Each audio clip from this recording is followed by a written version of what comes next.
And this morning, I am sitting down with two musicians right now. Look, we even have a guitar in the studio, but we'll get to that in just a second. First, we're sitting down with Dr. Barbara Rainier and Dr. Christopher Scholin from NMU, and we're looking forward to a concert next week that is a special concert. It's a concert of appreciation of sorts. So, Barbara, let's just get into it.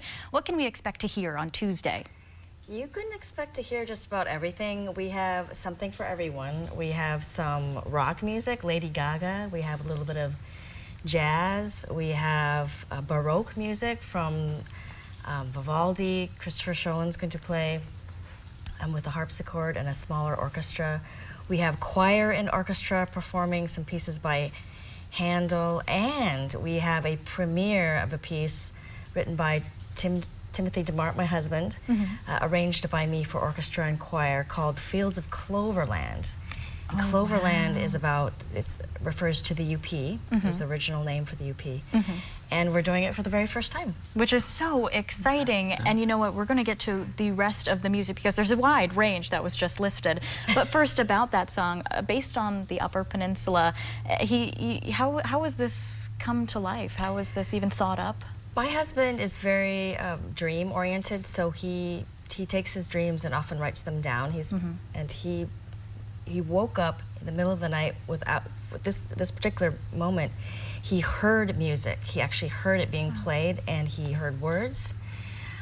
This happened for about 3 nights. He could probably tell you better than I. This is great. Then he, kind of feverishly came out, and he was writing for about a week, maybe 2 weeks, like putting it all together. And he played it for me, and I was just astounded. Wow, it was like a eureka moment of, wait a minute, I have to write this down. Yes. And you listed so many different organizations are coming together for this concert. You have singing, you have strings, and so how involved is this piece? How many different aspects are in it? I'm glad you asked. So I orchestrated it for strings and choir, so soprano, alto, tenor, bass. And we're also adding piano. Actually, I wrote a little piano line, and then we have a guitarist joining us, Dan Truckee. Wow, okay, so it's going to be this wonderfully involved piece. I'm so excited for everybody to hear that. And you also mentioned that we're going to hear not only classical, Vivaldi, Handel, opera pieces, but Lady Gaga. I love that. Let's talk about what people are going to hear, Christopher. For the Lady Gaga piece, I actually don't know much about the Lady Gaga piece. It's a medley. That's okay. It's a medley.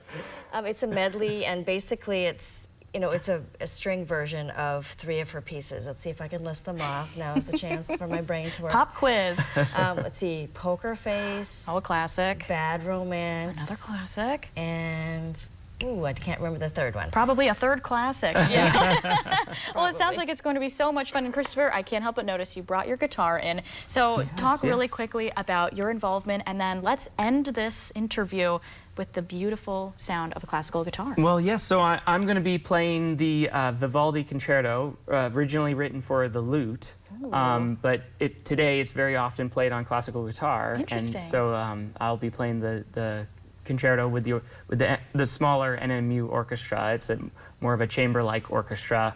Was that a quick transition from lute to guitar?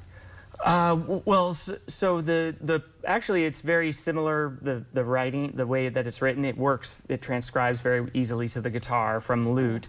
And I don't play the lute currently, but I actually have a lute on the way. So in the future I'll be playing some lute. But now you've said it on television. Now everybody's gonna have you back. We'll have to have you back.